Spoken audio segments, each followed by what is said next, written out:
Hi, Assalamualaikum and very good morning to my dear lecturer, Madam Nusharina binti Muhammad Rafi'in and my viewers. First of all, my name is Nooramira Baharom, and today I would like to present to you regarding Islamic Finance. And without wasting time, let me begin the presentation. Okay, now let's proceed to the next slide. Islamic Finance. What is Islamic Finance? Islamic Finance is a banking activity that relates to Islamic law, which is also known as Sharia, and its application is through the Islamic economy. In a simple word, it is based on Sharia law, the Islamic religion's law, as stated in Quran, Hadith, and Sunnah. Meanwhile, conventional finance, where money is seen as a commodity. There is no money lent to the borrower, as the bank will purchase the items for borrower and they will sell it at a higher price.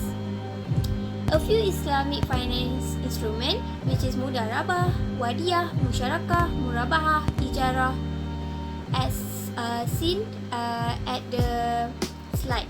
Let's proceed to the next slide. The next slide is the difference between conventional finance and also Islamic finance in terms of value propositions. Value proposition for conventional finance is geared toward friendly customer service that are meant to attract more customers with objective of profit maximization.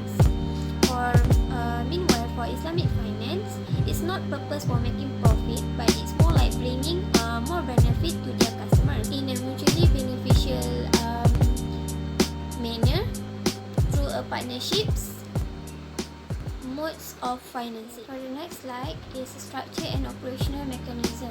What is the difference between conventional banks and also Islamic bank? Structure is how the bank is set up. Conventional bank is designed to have two main functions, such as call deposit and also give loans. As such, income and pricing become important when introducing their programs.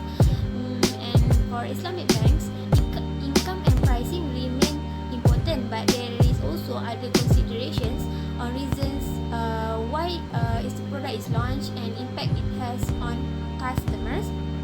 And not all fees can be charged, and not all features can be implemented in Islamic banking. Let's proceed to the next slide. For this slide, we will discuss in terms of one of the instrument Islamic finance, which is Murabahah via Tawarruk. For Islamic product is home financing and also example for conventional product, home loan conventional. For more details, we will discuss at the next slide. Okay, what is Murabahah? Murabahah is a method of sale with a markup price whereby the customer will make payment over an agreed period of times. The underlying asset for the sale transactions between the customer and the bank will be a specific tradable Sharia compliant commodity. It consists two sales and purchases contract. First, involving sales of an asset by the seller to a purchaser on a deferred basis. Subsequently, the purchasers of the first sale will sell the same asset to a third party on a cash and spot basis. For example, bank that offer this kind of product is Maybank, Islamic Maybank, which is a commodity Murabahah term financing For this slide, we will discuss the difference between Islamic home loan and conventional home loan. For Islamic finance, is prohibit riba and also interest. Plus, Islamic home finance agreement also protect the buyer from having to pay compounded interest. For the second point, Islamic provide aim to take the entire home financing process Sharia compliant, so they does not compound late payment or also prepayment fees. Meanwhile, for the conventional finance, is charging prepayment penalty for buyers who want to pay ahead from the timeline, while the Islamic finance do not. And for the third point is Islamic finance, we share the risk with the buyer since they are acts as co-owner and also partner. But for conventional finance, they does not share the risk of natural disaster, meaning that the buyer need to bear all the cost of losses. Next slide. Okay, for operational procedure,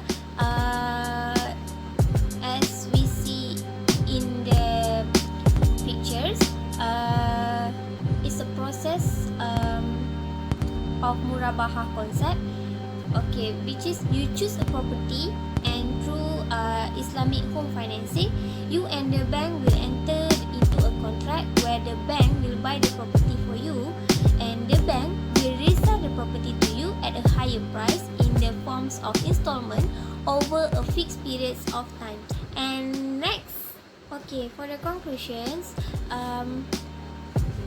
Islamic finance can be sometimes can be confusing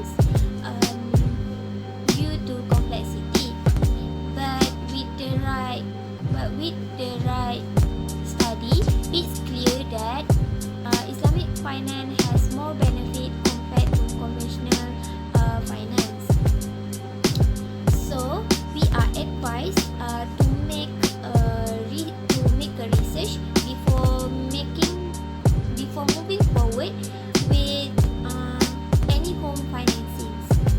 So, however, with all these things, Islamic banking product will continue to evolve, and Malaysia is at the forefront of these innovations. That's all from me. Thank you and Assalamualaikum.